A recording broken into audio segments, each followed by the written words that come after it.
E aí, duelistas, como vocês estão? Tudo bem com vocês? Aqui quem fala com vocês é o Tei. Bem, galera, hoje eu vou estar falando sobre uma parada que são uma das coisas mais importantes do jogo, tá? Isso aqui é mais um vídeo de coisas do jogo, né? Ideias, teoriazinhas e tal. Porque eu só tenho feito vídeo disso, né? Basicamente. Mas enfim, o que eu quero falar sobre o que eu quero falar hoje? Bom, hoje eu quero falar sobre algumas coisas que são conceitos que eu falo em todo vídeo praticamente, né? Que são uma das coisas mais importantes do jogo, que tipo, são coisas que você tem que levar muito em consideração quando você for fazer algum deck, para jogar um torneio, para fazer qualquer coisa. O deck tem que ter essas coisas. E você tem que analisar. Se ele não tiver, tem algum problema, você tem que dar um jeito de contornar isso de alguma forma. Que são consistência e resiliência, tá? Vamos lá, então o que é consistência? Bom, você deve ter ouvido, se você já viu aí os vídeos antigos mesmo e tal, e vídeos de outras pessoas, vocês devem ter ouvido sempre eles falarem aqui e ali sobre a palavra consistência, tá? E aí, o que é a consistência? Bom, a consistência aqui no jogo, no Yu-Gi-Oh! É o seguinte, a consistência do deck é, você tem um deck, o teu deck ele é focado para fazer alguma coisa, certo? Certo. Você sabe o que ele é, em que ele é focado para fazer. Por exemplo, um Flufal. O Flufal ele é focado para fazer fusão e dar OTK. É isso que ele faz. Agora, o que é a consistência? A consistência é a capacidade que o deck que você está usando tem de executar aquilo que ele foi feito para executar. De fazer aquilo que ele foi feito para fazer. Entende? Isso é a consistência.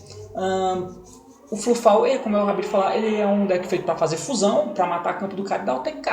É isso que ele faz, ele dá o TK e é isso. Com as fusões.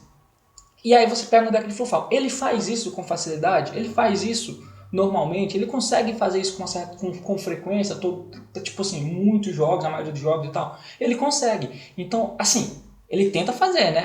O oponente, claro, não vai ficar só parado esperando ele bater nele, né? Porque aí o oponente vai perder.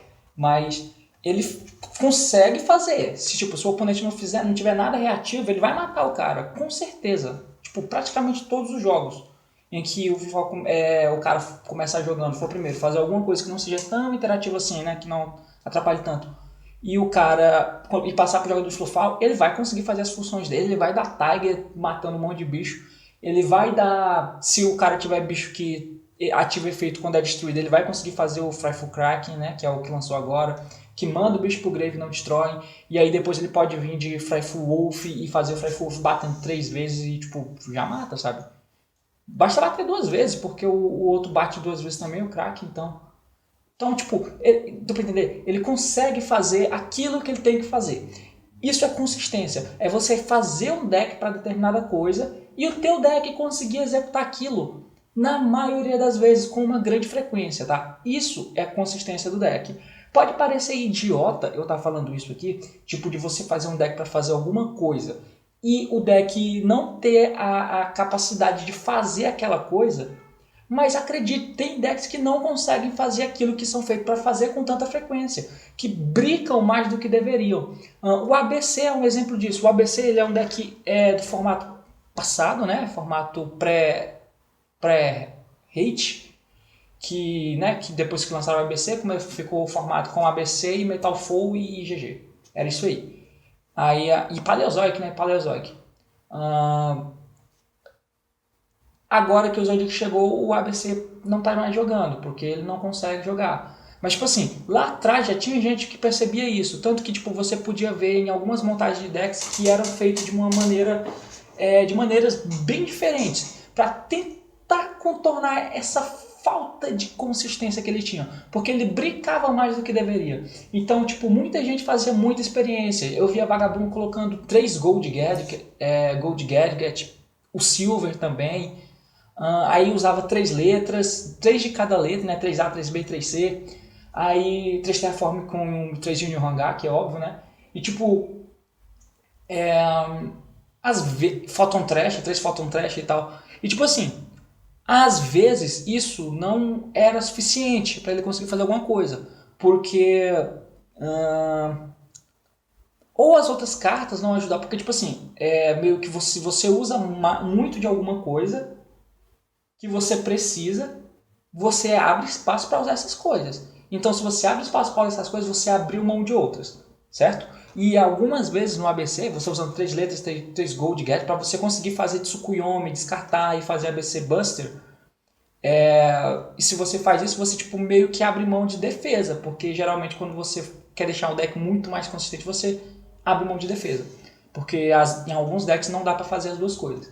E aí o ABC tinha muito isso, sabe, cara? Tipo, você tentava, porque precisava de barra, precisava de Solens, precisava de algumas coisas. Pro teu Tsukuyomi ser bom, era legal que ele descartasse só uma letra, sabe? Tipo, você fizesse, por exemplo, Photon Thrasher, deu campo, né? Deu campo, buscou um A, deu Photon Thrasher, fez normal do A, deu efeito do campo, equipou o C, fez Tsukuyomi, o B foi destruído, foi pro grave, você busca o C pra mão, seta as outras cartas que você tem, as outras duas, dá Tsukuyomi, descarta aquele C, compra 2 cartas, torce para aquela carta ser uma setável e a outra ser um maxi, bane as letras do grave, faz um ABC. Se você fizesse isso, você tinha ganho o jogo, sabe? Esse é o sonho, você tinha ganho o jogo. Mas assim, ele não fazia as coisas que ele deveria com muita frequência, sabe? Ele não era tão consistente assim. E tipo, mesmo quando ele era foda, ele já não era tão foda porque tipo, ele não tinha tanta consistência, sabe? Ele não conseguia fazer tantas vezes assim aquilo que ele era feito para fazer. Sabe, Monarca, por exemplo, cara, eu não sei se você aí tá ligado, mas tipo, Monarca, ele é um deck que, assim, velho, é um dos mais fortes da história do jogo. O Monarca, se ele joga, ele ganha de todo mundo. Eu não sei Zodiac hoje, né? Tipo, porque o Zodiac tem muita carta que faz ele jogar, que é o que eu vou falar daqui a pouco sobre. Eu tenho que falar sobre resiliência, né? Eu tenho que acelerar um pouco mais isso aqui. Eu falo bastante. O Monarca, por exemplo, ele é um deck muito forte, cara. Ele é tipo, eu não vou saber o Zodiac, mas tipo, pra trás, assim, ele ganha de tudo. Se ele joga, ele ganha de qualquer coisa. Porque ele é muito absurdo, ele faz muito plus, ele tira recurso teu, sabe? Porque Erebus é uma desgraça. Então, tipo, se ele jogasse, ele desse um panteísmo, descartasse um Prime e desse um domain, invocasse o Erebus, ele sendo primeiro, né? Invocasse um Erebus, ele ia devolver uma carta da tua mão pro deck, você ia começar com 4, você ia ficar com 4 ali, e aí você ia ser segundo com 5 cartas, uma carta a menos, né? E aí ele ia mandar 2 Spell Trap Monarca pro Grave. Isso, cara, era praticamente FTK, só isso. Ele não precisava de nada além disso. E o pior é que ele não ia ter só isso. Ele ia ter buscado Stormforth, ele ia ter Return setado, e aí no próximo turno ele ia ter buscado o Ether, e aí no próximo turno ele ia dar Stormforth, tributar o teu monstro, e o dele, né?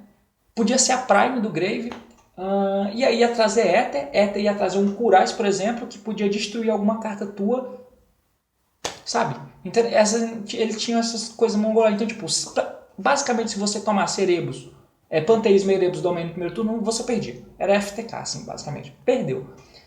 E é tipo, por que ele não jogou tanto? Por que ele não ganhou muitos torneios? Porque o Monarca não ganhava torneio. O Monarca não ganhava. Todo mundo usava o Monarca no começo, porque ele era muito mais barato, era um deck de estrutura, e só precisava basicamente do estrutura para jogar.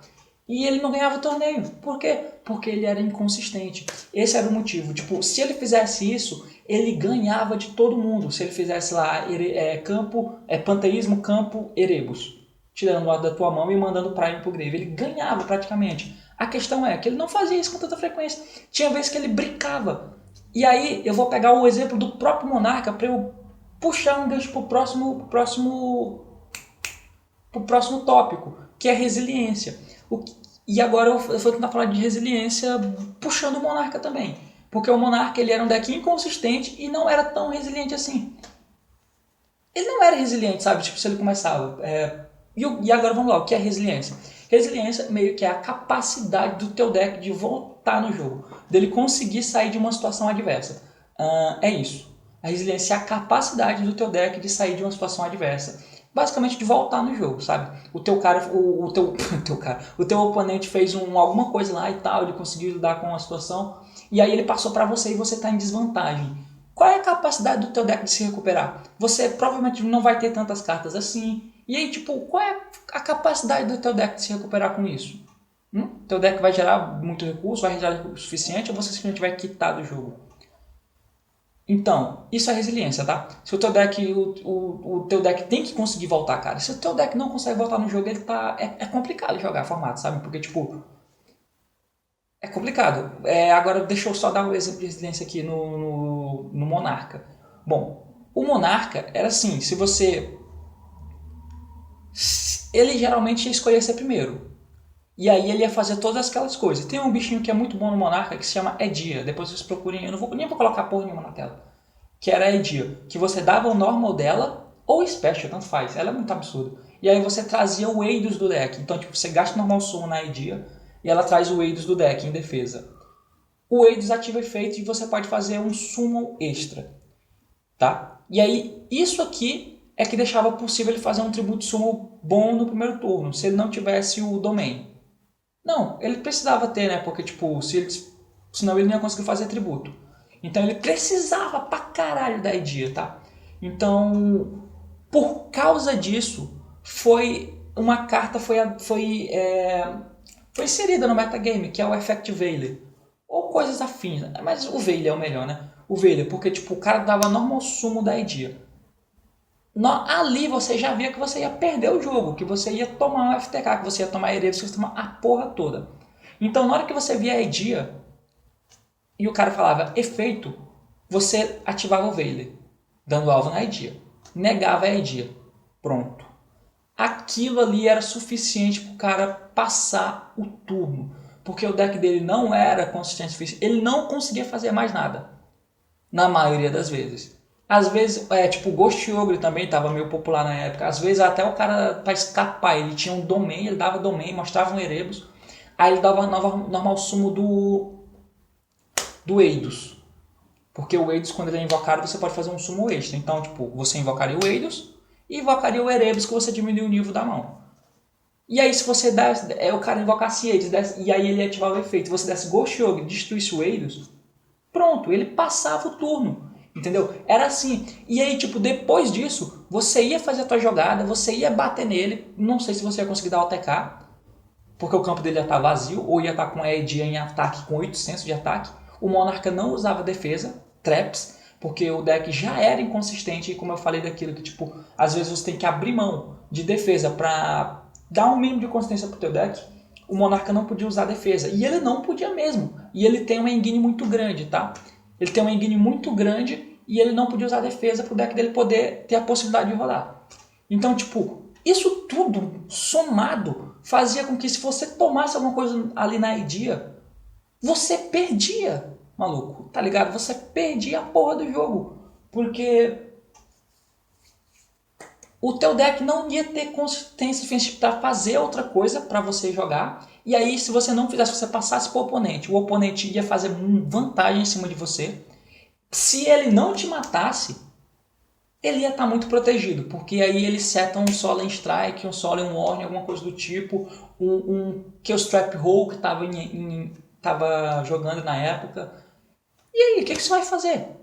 Sabe? Você foi primeiro, o cara te counterou, passou pro oponente, o oponente deixou com 1000 de vida, 2000 de vida. Ele volta pra você e você não consegue voltar no jogo, porque o normal sumo da outra idea que você tem vai tomar Solemn Strike e você perder. Olha que merda, sabe? Por isso o Monarca não foi uma coisa gigantesca, porque ele não tinha consistência suficiente e ele também não tinha resiliência. Agora, depois que ele jogasse, aí ele tinha recurso limitado e aí praticamente acabava o jogo pra você. Porque, tipo, depois que ele jogasse o primeiro turno e o primeiro turno dele fosse ok, ele conseguia fazer qualquer coisa. Você podia lidar com o campo dele, ele ia voltar e foda-se. Sabe? Porque o Monarca era assim, ele tinha recurso limitado porque sim. Deu pra entender? Então, tipo, tá aí, consistência, resiliência. Vamos lá, eu já fiz alguns vídeos aí, tipo, atrás, falando sobre força, né? Que OTK. Que, tipo, o deck não precisa estuprar o oponente. Ele só precisa ser forte o suficiente. O Zodiac, ele é um claro exemplo disso. O Zodiac, ele só é forte o suficiente. Ele não é um deck que estupra o oponente. Ele só é forte o suficiente. E aí o Zodiac ele tem um problemão. Ele tem um problemão, porque eu não tinha conseguido achar a palavra, mas eu vi o vídeo do Sam e ele definiu bem, que são os started. né? O SamBR, depois vocês procurem aí, que é um canal muito bom, inclusive, que eu assisto bastante. Que são os Started. Que o Zodiac ele tem muito Started. O que são isso? São cartas que dão início para ele. Que dão... No Monarca, o Started era a Edia. No Zodiac, qual é o Started?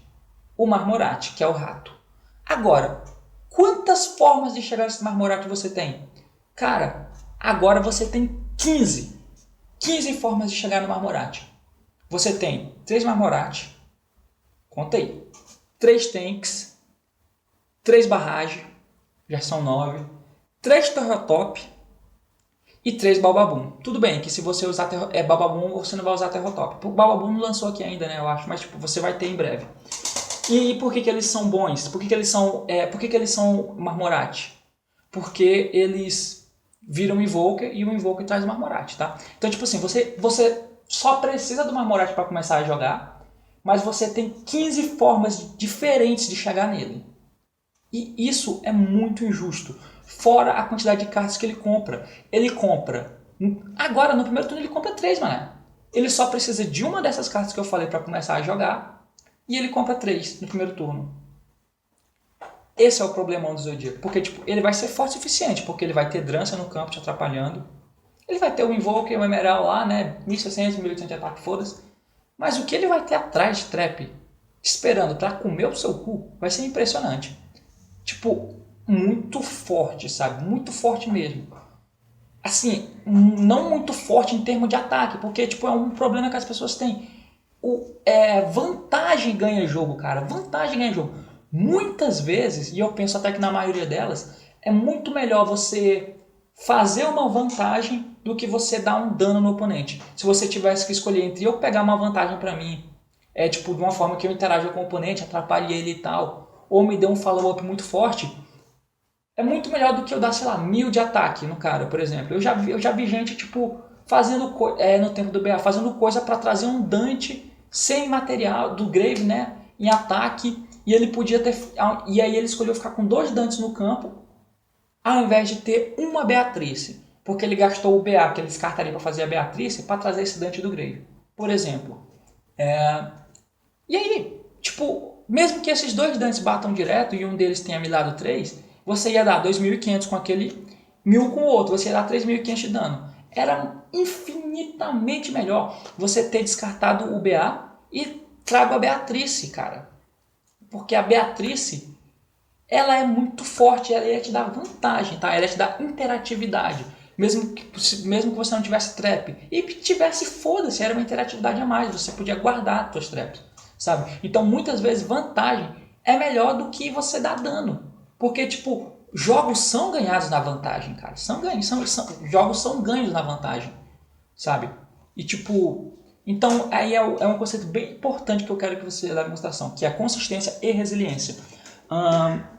Tem um deck aí que eu já estou terminando, tá 18 minutos, muito grande, eu tenho que diminuir isso. Eu nem sei se ficou muito claro isso aqui, tá? Eu só estou falando aqui porque eu não escrevo nada, eu só falo. Que é o deck do Chaos Max. O deck do Chaos Max ele é minimamente consistente, porque tipo, se você usa, geralmente, o melhor eu acho que é o Chaos Max com Necroz, né? E aí você usa Blue Eyes também, toda a engine de Blue Eyes. Você usa os Return, você usa as Melodies, porque a Melody busca o Chaos Max, e isso é muito importante. E aí você tem Manju e a porra toda. O foda é que o único search de ritual que você tem é o Kaleito, né? Que vai invocar o Unicore, que vai mandar o Herald, que vai buscar um ritual. E o Manju, porque o Senju, ele só busca monstro de ritual, né? E o monstro de ritual você pode trazer com a Melody. Tá? Então, tipo assim, ele é minimamente consistente para você fazer o Chaos Max e fazer os Blue Eyes, mas aí entra que ele não é resiliente, porque ele é um deck de... Assim, ele usa o ritual, né? Mas o deck de Blue Eyes em si já não é tão resiliente assim, ele já não é tão resiliente assim.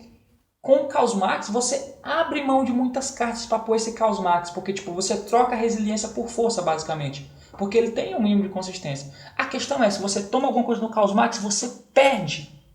É simples. Tomou alguma coisa no Chaos Max, você não volta naquele jogo, você perde. Se o cara não te matar. Entende? Então, tipo, são coisas muito importantes que você tem que levar em consideração quando montar o teu deck. O Zodiac, ele é, voltando, né, tipo, só pra encerrar, o Zodiac ele é muito foda porque ele tem essas duas coisas. Ele só é forte o suficiente, tá? O OTK dele só dá 8.200 de dano, mas você só tem 8.000 de vida, ou seja, um OTK é suficiente. E como ele tem... Vamos lá, tipo, se você usa Balbabum, você não usa Terrotop. Então supor que você vai usar Balbabum, porque todo mundo vai usar Balbabum agora. Então você vai ter 12 cartas no teu deck que são Marmoratia. Você tem 12 cartas. Então, e aí, tipo, ele retorna muito, ele recicla muito recurso, sabe? Mesmo que ele gaste muito, ele recicla de volta e foda-se. Então, ele é muito consistente por ele ter 12 started. Então, se você só precisa de um deles, é praticamente... Cara, você já jogou com o Zodiac e o cara não conseguiu fazer a jogada dele no primeiro turno? Não, né, cara? Muito difícil. E, tipo assim, se você lida com o campo dele, ele pode voltar. Se você não tem um campo muito... Se ele começou e você conseguiu lidar com o campo dele e o teu campo não ficou muito insano, o que é muito difícil, você conseguir lidar com tudo que ele tinha e ainda fazer um campo insano.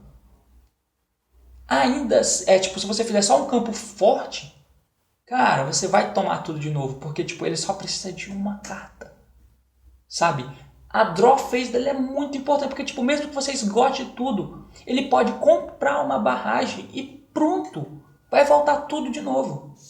Então, tipo, ele é consistente, resiliente, forte o suficiente. Então, tipo assim, o Zodiac, ele é infinitamente... Ele tá muito na frente dos outros decks, tá? Tá muito na frente dos outros decks. Pra quem não entende porque o Zodiac é tão bom, é por isso. E aí entra o que eu já falei antes, né? Que consistência é sempre melhor do que força. E aí eu coloco também resiliência, porque né, é sempre bom você conseguir voltar no jogo. Porque, tipo, se o teu deck fosse bom, simples, por exemplo, o Satella. O Satella eu acho que é um deck, bom exemplo disso, né? Se ele vai primeiro, ele faz um bom campo. Mas, tipo assim, ele pode ser quebrado, sabe? Tem muito removal aí de Spell Trap e tal. E aí, se você consegue lidar, assim... Então, ele não vai voltar. Ele não vai voltar. Ele não vai ter força suficiente pra voltar a tempo. Então, tipo, ele é um deck que... não sei, minimamente consistente, mas ele não é resiliente, tá? Então, tipo, por exemplo, se o teu primeiro turno for forte, simplesmente, se você conseguir segurar o oponente, aí não, aí o teu deck não é bom, tá? O teu deck tem que ser consistente para você conseguir fazer o que você quer fazer. Ele tem que ser forte, né? Porque você tem que conseguir ganhar jogo. Mas ele tem que ser resiliente para caso o seu oponente conseguir lidar com o teu campo, você conseguir voltar. E aí entra naquilo de você não pensar só no melhor caso. Você não pensar só tipo, eu vou fazer isso e vou ganhar. Que aí entra naquele vídeo que eu fiz, que basta você fazer isso que você ganha, porque não é assim que funciona. Você não tem que pensar em só tipo, eu vou colocar tudo isso aqui porque eu vou fazer isso e eu vou ganhar. Tá, mas e se o cara conseguir lidar com isso? Aí entra a resiliência, que tem que ser pensado. Então, resumindo tudo, consistência, a capacidade do teu deck fazer o que ele foi feito para fazer, o que é muito importante, ele fazer o que ele tem que fazer. E resiliência é a capacidade dele de sair de situações adversas, a capacidade dele de voltar no jogo, tá? Considere sempre muito bem esses dois fatores. É muito bom que ele tenha os dois. Se entre escolher um e outro, escolha consistência, mas se ele tiver os dois, melhor ainda, e eu aconselho muito você a procurar um deck assim, porque o Zodiac é assim, e você vai ter que lidar com ele, tá? Então, por hoje é isso aí, foi longo, né? Foi 22 minutos falando isso aqui, eu não coloquei imagem de jogo nem nada, eu não vou colocar. Foda-se, vai ser só a minha cara feia aí mesmo, foda-se. Então, enfim, é isso. Se você gostou, diz aí o que você acha. Você entendeu tudo isso que eu falei? Tipo, deu pra entender minimamente? Eu falo, sei lá, diz aí o que você achou. Se gostou do vídeo, curte. Se não gostou, mete dislike e me diz aí o porquê. Diz por que você discorda. E se você quer ver mais conteúdos assim, se inscreve no canal, tá? Pra poder fortalecer. E toda aquela putaria que todo mundo fala, né? Enfim, eu espero que vocês tenham gostado. É isso aí, valeu, até mais.